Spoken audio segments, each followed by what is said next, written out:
እሺ ማርያምን በተመለከተ አንዳንድ ጥያቄዎች ላንሳልህና እንደ ከሰማይ ኦርቶዶክስ ወረደች ያልከው? አዎ ከሰማይ መታለች ይሄን የምትሉ ምናምን ያልከው? አዎ ጽሁፉን አይቷል? ያሳየውትን ጽሁፍ አላየሁትም። በቃል ብትነግረኝም ችግር የለም ባላየውም ሐሳቡን ስለሰማሁት። ሐሳቡ ምንድነው? ማርያም ሰው ነች ማለት ከሰማይ አልወረደችም ማለት በደል ነው የሚለው የማይሰራ ኃጢአት አልቀበለውም። አዎ በፍጹም እኔ ኦርቶዶክስ ነኝ፣ አልቀበለውም።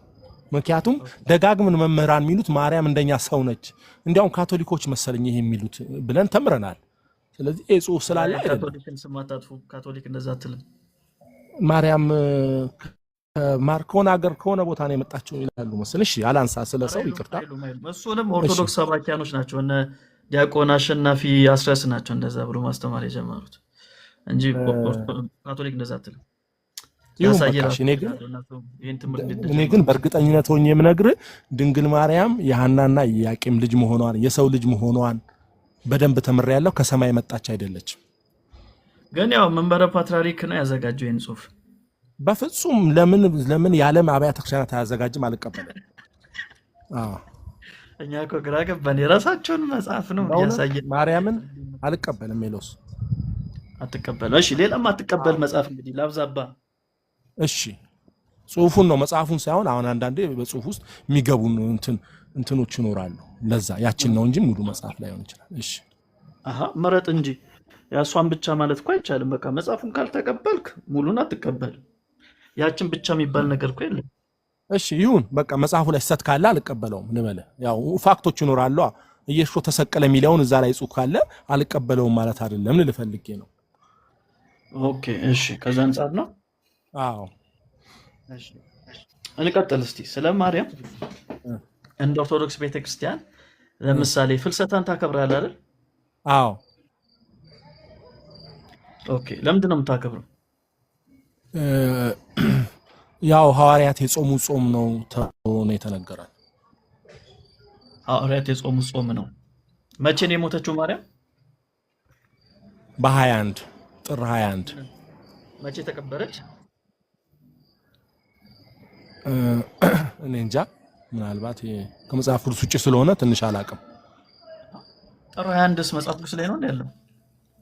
ይሄ ይታወቃል ብዬ ልደቷ በ1 ያኛውን ሞቷ ደግሞ በ21 ስለሆነ ሞር ይታወቃል። ዲቴይሉን ግን አላወቅኩም ብዬ ነው። ቀብሯ ምናምን አላውቅም። ነሐሴ 14 ነው የተቀበረችው እንደ ኦርቶዶክስ ቤተክርስቲያን። አዎ የምትለው እርግጠኛ ሆነህ ነው ወይንስ? ልክ ነህ። አይ ሞቷ በነሐሴ ቀብሯ በእንዲህ እንዴት ያለ ነው ምናምን የሚባል አንድምታ ሰማለሁ። ልክ ነው። ዲቴይል አለማወቄ ነው። አዎ ልክ ነህ። ልክ ነህ። ከጥር እስከ ነሐሴ ስንት ወር ነው? ጥር፣ የካቲት፣ መጋቢት፣ ሚያዝያ፣ ግንቦት፣ ሰኔ፣ ሐምሌ፣ ነሐሴ 8 ወር ነው መሰለኝ። 7 ወር። እሺ 7 ወር ሙሉ ምንድን ነው ያልቀበሯት? አሁን ይሄ የእንትን ጥያቄ ነው የምጠይቀኝ። ይሄ መጽሐፍ የሚያውቁ ሰዎች ነው። እኔ ብዙ አከብራለሁ ካልከኝ ቅድም ፍልሰታን አከብራለሁ ካልከኝ ማታቆን ነው እንደምታከብረው። ያው አንዳንድ የፐርሰናል ድክመቶች ይኖራሉ በሚል ሐሳብ ያዝልኝ። እሺ ሜሎስዬ እንግዲህ ፍልሰታ እንግዲህ ሁላችንም እንግዲህ በፊትም ከነሐሴ 1 ጀምሮ ምን ጾም ነው አይደል? በተለይ ህፃናቶች በተለይ የሚወዱት ጾም ነው። ግን እንደዛ ዋናው ማሳየት የፈለኩት ምንድነው ሰዎች በልማድ ነው እንጂ የሚያደርጉት ያን ነገር በደንብ ተረድቶት አይደለም የሚያደርጉት። እና እነዚህ ነገሮች ግድ ማወቅ አለብን። አንድ ነገር ስናከብር ለዛውም ደግሞ ጾም ጸሎት ስንይዝለት ማለት ነው። በዛ ጉዳይ ላይ ስንይዝ ለምንድነው ጾም ያዝ ነው በዚህ ጉዳይ ላይ የሚለውን ነገር ማወቅ አለብን። በልማድ እና ቤተክርስቲያኒቷ ያስቀመጠችው የራሱ የሆነ ትውፊት አላት። እሱን ማወቅ መጀመሪያ ጥሩ ነው። ከዛ ትውፊቱን ደግሞ ካወቅ በኋላ ደግሞ ትውፊቱ መጽሐፍ ቅዱሳዊ ነው ወይ የሚለውን ደግሞ መፈተሽ ደግሞ የበለጠ ደግሞ ጥሩ ነው። እሱ እንድናደርግ ስለፈለኩ ነው። እሺ ምናልባት ዳኒ ድርሳነ ኪዳነ ምሕረት አለ እንዴ? የለኝም የለኝም። ምናልባት ያነበብከው ቃል ዳንኤልማ? እሺ ልፈልገው ሜላይ ፊት ለፊት ነበረ ቼክ ላድርገው።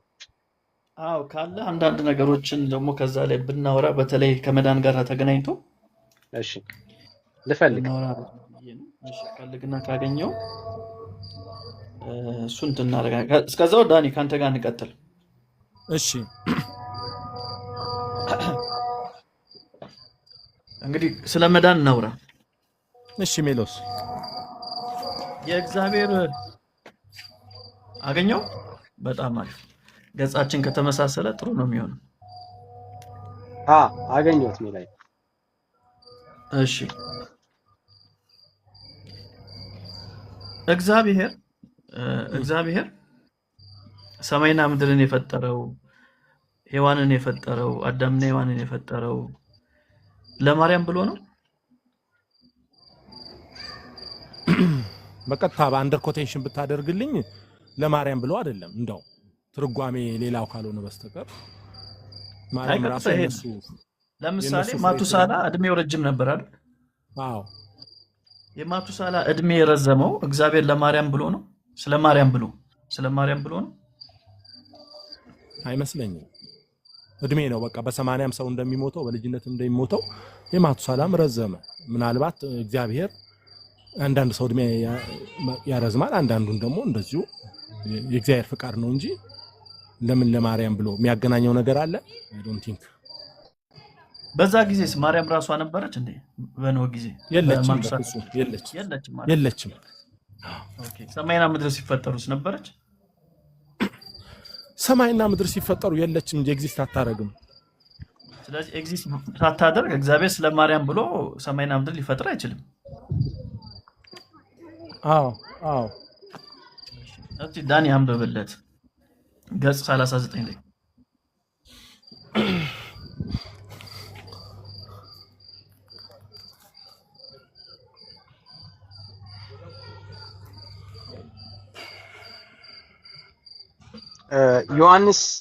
ዮሐንስም እኔ ካንቺ ጋራ ነኝ ነው የሚለው አንተ ጋር። እሺ ስለ ሰማያትና ነው የሚለው ሰማያት ጸኑ የሚለው ሰማያት ጸኑ የሚላል ገጽ 39 ላይ።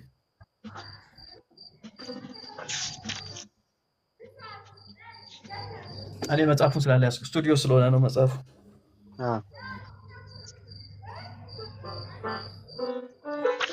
ስለ ሰማያት ያወራል፣ ስለ መላእክት ያወራል። እግዚአብሔር በሰባተኛው ቀን ከስራው ሁሉ ያረፈው ስለ ማርያም ነው ይላል። ሔዋን የተፈጠረችው የማቱሳላን እድሜን ያወራል። እሺ መጀመሪያ አካባቢ መስኛል ያነበብኩት። ቆይ እሺ አውሩ በቃ እኔ ልፈልገው፣ በዚህኛው ቨርዥን ልፈልገው ነው። በቃ እሺ እስከዛው በሌላ መጽሐፍ ማውራት እንችላለን። አንተ የምታውቀውን እስቲ ንገረኝ ዳኒ፣ እርግጠኛ ሆነ የምታውቀውን። በምን ጉዳይ? ስለ ማርያም እርግጠኛ ሆነ መጽሐፍ ቅዱስ ስለ ማርያም ይሄን ያስተምራል ብለህ የምታስበውን እስቲ ንገረኝ። መጽሐፍ ቅዱስ ነው ያልኩህ። እሺ መጽሐፍ ቅዱስ ላይ ባልካልከኝ እሺ ያው እኛ ተጨማሪ ስለምንቀበል ብዬ ነው። መጽሐፍ ቅዱስ ላይ የሚለው ስለ ማርያም ያው አንዲት ሴት ነበረች ይላል፣ ስሟ ማርያም ነው ይላል። ከዛ መልአክ ወደሷ ገብቶ እንዳበሰራት ከዛ ኢየሱስ ክርስቶስ እንደምትወልድ ነገራት። ሰዓቱን በደረሰ ጊዜ ወለደች። ከዛ ስደት ገጠማት ያው በሄሮድስ። ከዛ ተመለሰች ያው እያለ በ12 ዓመቱ ጌታ ሲሆን ወደ ኢየሩሳሌም የሚያከብሩት ነገር ነበር። ከዛ በኋላ ወደ ስቅለቱ ይሄዳል። ማርያም ነበረች የሚላለ ይሄን ነገሮች አሉ ማቀው በመጽሐፍ ቅዱስ። እሺ አሪፍ። መጽሐፍ ቅዱስ ማርያም ንጽሕት ነበረች ይለናል።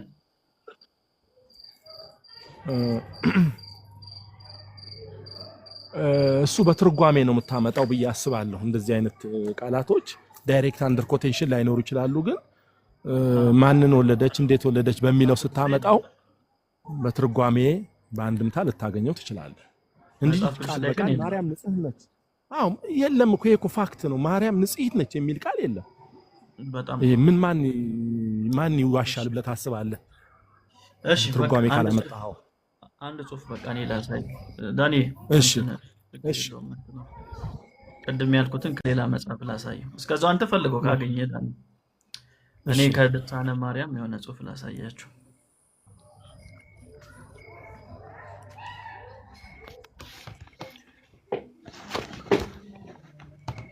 ድርሳነ ማርያም የሚባለውን ጽሑፍ ታውቀዋለህ?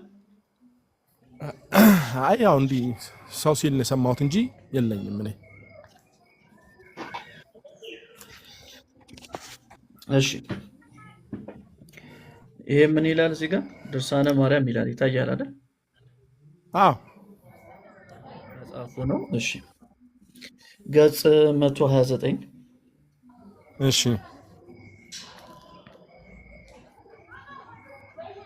እሺ ምን ይላል? እስቲ አንብብልኝ። ንጽሕት ነፍስ ሆይ በአዳም ላይ እፍ እንዳልሁሽ እንዲሁ አለሽ እንዲሁ አለሽ። በምንም በምን አልጎሰቆልሽም። ይህ ዓለም መልካም ነው፣ በሰማይም በምድርም በገነትም በመንግስተ ሰማያት ውስጥም ያለ በረከት ሁሉ ስላንቺ ተፈጥሯልና ይላል። እሺ ስለማን የተፈጠረው? ስለ ማርያም። አዎ የሚለው እንደዛ ነው። በገነትም በመንግስተ ሰማያትም ውስጡ ስላንቺ ተፈጥሯልና። በሰማይም በምድርም በገነትም በመንግስተ ሰማያትም ውስጥ ያለው ስለ ማርያም ነው የተፈጠረው ይለናል። አዎ እሺ ትስማማለህ? ምስማማበት መንገድ በትርጓሜው ነው እንጂ አሁን አንተ በምትረዳው ሊትራል ትርጉሙ ችግር የለውም። ላልስማማ እችላለሁ። አንተ በምታስበው መንገድ ከመጽሐፍ ቅዱስ አድርገህ አስረዳን ስለ ማርያም እንደተፈጠረ።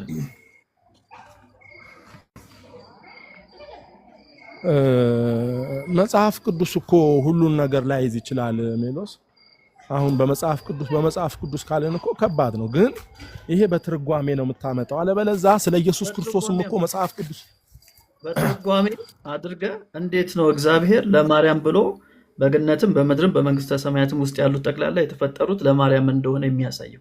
እስቲ ተርጉምልኝ። እኔ አረ በፍጹም እኔን አልተረጉምም፣ አላውቀውም። አትተረጉመው? አላውቀውም። በትርጓሜ ነው ያልኩ። ለዚህ ነው ለመሰለ መጽሐፍ ቅዱስ ላይም ስለ ኢየሱስ የተነገሩ ቃላቶች በድናው ካየኸው ያስደነግጣሉ። አይ ምንም ነገር ግን በትርጓሜ ምንም የሚያስደነግጥ የለም። የሚያስደነግጥ ምንም የለም። ስለ ኢየሱስ የተጻፈ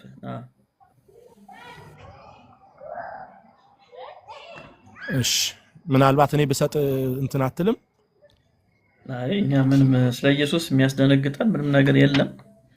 ስለዚህ ማርያም እግዚአብሔር ለማርያም ብሎ ነው በሰማይም በምድርም በገነትም በመንግስተ ሰማያትም ውስጥ ያለው ሁሉ የተፈጠረው ስለ ማርያም ብሎ ነው የሚለው ትምህርት መጽሐፍ ቅዱስ ሳያውቀው መጽሐፍ ቅዱሳዊ ያልሆነ ትምህርት ነው። ከዚህ ጋር በተገናኘ የማርያምን መጽሐፍ የኃጢአትን ስርየት ያስገኛል?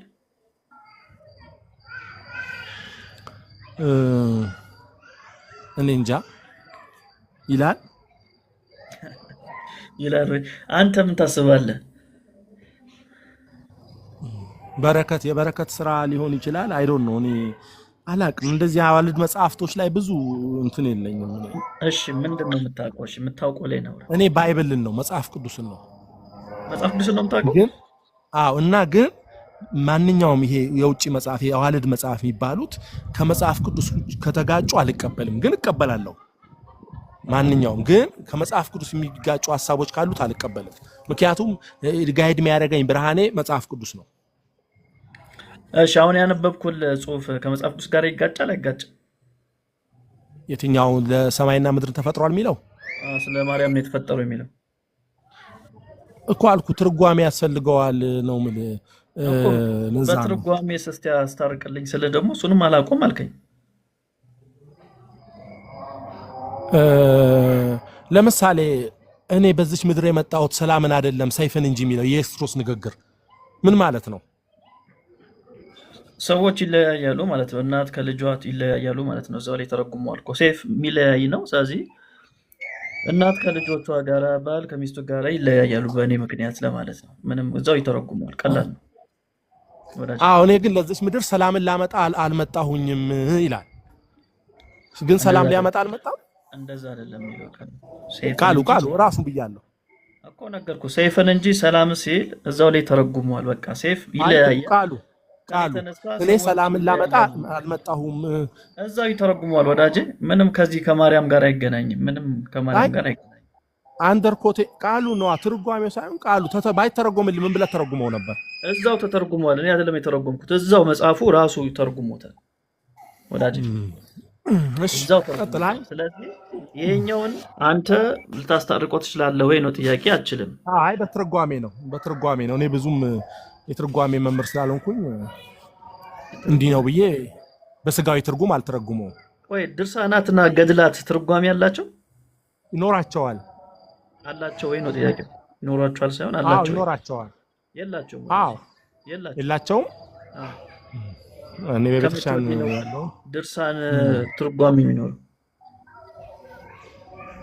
ኦኬ እሺ ሰዎች ጠይቀኝ በገባቸው የሚለስ መንገድ እንደዚህ ብሎ ሊያብራሩት ይችላሉ እንጂ ቤተክርስቲያኒቷ ኦፊሻሊ አድርጋ ልክ የብሉይ ኪዳን የአዲስ ኪዳን ትርጓሜ ብላ እንዳስቀመጠችው የገድላትና የድርሳናት ትርጓሜ የላቸውም። ሰዎች ግን ሊተረጉሙ ይችላሉ።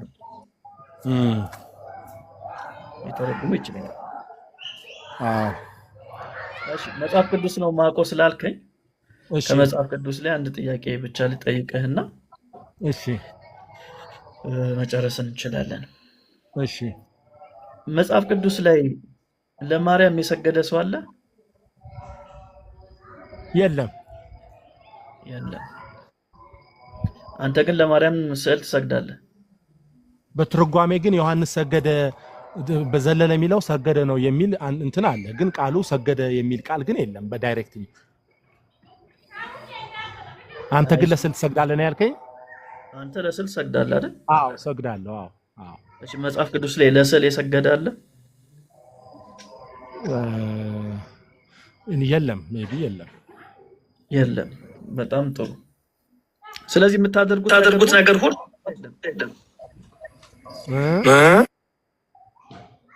የምታደርጉት ነገር ሁሉ መጽሐፍ ቅዱስ ላይ የለም። የምታደርጉት ነገር ሁሉ ስትል ትንሽ ይከብዳል። አብዛኛው ማለት የለም። ኦልሞስት 80% የለም። አዎ ምንም መጽሐፍ ቅዱስ ላይ ብቻ አይደለም መመሪያችን። እኛ እኮ ከመጽሐፍ ቅዱስ በኋላ ብዙ አባቶች የሰጡ መመሪያዎች አሉ። ከመጽሐፍ ቅዱስ ውጭ ያለውን ስጠቅስልህ አይ እኔ መጽሐፍ ቅዱስ ነው መመሪያ የሚጋጭ ከሆነ አልቀበልም አልከኝ። ተውኩልና ወደ መጽሐፉ መጣው። መጽሐፉን ደግሞ አሁን ስጠቅስልህ እኛ እኮ መጽሐፍ ቅዱስ ብቻ አንልም አልከኝ። እንዴ ግራ ገባኝ። ልክ አባባሌ አይደለም። ልክ ነሱን ሳይሆን አባባሌ መጽሐፍ ቅዱስ ያበቃበት ጊዜ በኋላ የመጡ አባቶች ያወጡልን መመሪያ አለ። ስለ ስዕላትም ስለ መስቀልም ስለ ሌሎች ነገሮች ሁሉ መጽሐፍ ቅዱስ ላይ ላይጻፍ ይችላል ነው ያልኩ። ግን አሁንም የምታመጣልኝ ሐሳብ አሁንም ከ66ቱ ወይም ከ81ዱ የሚጋጭ ከሆነ አልቀበልም ነው ማለት። አሁን እኮ አንተ የምታደርገው ነገር ከመጽሐፍ ቅዱስ ጋር እየተጋጨ ነው። ለምሳሌ መጽሐፍ ቅዱስ አልተጋጭ ያው ለስዕል አንተ ትሰግዳለህ፣ መጽሐፍ ቅዱስ ላይ ደግሞ የለም። ይሄ ግጭት አይደል? አይ ግጭት አይደለም። አትስገዱ የሚል የለማ። አሁን ግጭት የሚሆነው እኮ አታርግ ተብለህ ካረክ ነው እንጂ ስላልተጻፈ ብቻ በቃ ነው ማለት አይደለም። መጽሐፍ ቅዱስ ላይ ለሌሎች አትስገዱ የሚል የለም ነው እንትለኝ። ለስዕል አትስገዱ የሚል አትስገዱ እያለ አንተ ግን እየሰገድ ከሆነ ተጋጨ ትላለህ። ምንም ግን አልተጻፈም ማለት ግን እኔ ካረኩኝ ይሄ ያልተጻፈ ነው ማለት የለብህም። አታርጉ ተብሎ ስናረገው ነው። እንደዛ ነው። እሺ እንደዚህ ብዬ ልጠይቅ። እንደዛ ከሆነ እኔ ማርያም አምላክ ነች ብዬ አምናለሁ ብለህ ትክክል ነኝ? ትክክል አይደለህም እንዴ? መጽሐፍ ቅዱስ ላይ እኮ ማርያም አምላክ አይደለችም የሚል እኮ የለም። ግን ይሄ ጥያቄ ደግሞ እግዚአብሔር እኔ ብቻ ነኝ አምላክ የሚል አለ። ብቻ ነኝ የሚል ካለ ግዴታ ቅዱስ ዮሐንስ ማርያም ከሌ ጳውሎስ ምናምን የሚለው ሁሉ አምላክ አይደሉም ተብሎ እንዲጻፍም አልፈልግም። ኦኬ ስለዚህ አንተ ብቻ የሚል ቃል ከሌለ የፈለኩትን አደርጋለሁ ነው የምትለው? በቃ እኔ አምላካችሁ አምላክ እግዚአብሔር ብቻ እንደሆነ ስለማቅ ስለዚህ የሆነ ነገር ላይ አምላክ አይደለችም ነች የሚል እስኪጻፍልኝ አልጠብቅም። በቃ ዘጋ እዛጋ ከፈጣሪ ውጪ አምላክ የለንም። ስለዚህ ኦኬ እንደዛ ካልክማ ከራስ ትምህርት ጋር ተጋጨ ማለት ነው። እሺ አጋጫው እስቲ። ኦኬ አማልክት ዘበጸጋ እነማን ናቸው? አማልክት ዘበጸጋ ቅዱሳንም እኛም ልንሆን እንችላለን። እሺ አንተ ራስህ አምላክ ነኝ እያልክ ከዛ ጋር ብቻ የሚል ካለ ኖ አልቀበልም እያልክ ራስህን አምላክ ዘበጸጋ ነኝ እያልከኝ ዘበጸጋ እያልከኝ ተብላል። እስቲ ለአምላክ ተብላል። ምን ችግር አለው? ምንም ችግር የለውም። ኦሆ ሙሴ አምላክ ተብሎ የለ እንዴ? እሺ አሁን ማወራው ከአምላክ ዳንኤል ጋራ ነው። ኦሆ ዘበጸጋ እኮ ነው የሚለኝ እኮ። አሁንም ጸጋ እኮ ይነጠቃል፣ ይሰጣል፣ ይነጽ የባህሪ አይደለሁኝ። ምን አሁን አንተ አምላክ ስትል የባህሪ ነች፣ ማርያም አምላክ ነች ስለዚህ አንተ ያልከኝ የጸጋ አምላክ ነህ። የጸጋ አምላክ ነህ። እኔም በቃ ተወኝና በቃ የሆነ አማልክት ዘበጸጋ የሚባሉ አይ አማልክት ለመጣዋለሁ ዘበጸጋ ቅድም እኮ እሺ ብለሃል ነኝ ብለሃል እኮ አንዳንድ ጊዜ አይ እንትን ልችላለሁ። አንዳንዴ እርግጠኛ ሆኜ ካልሆንኩ ልትል ትችላለህ። ይሄ ዘበጸጋ ቅዱስ የሚስት አምላክ ለምሳሌ ቅዱስ አይ ቅዱስ ሰው ቅዱስ የለም ንገረኝ እስቲ። እኔ ስለ ቅዱስ አይደለም የጠየቅኩህ፣ እኔ ስለ አምላክ ነው የጠየቅኩህ።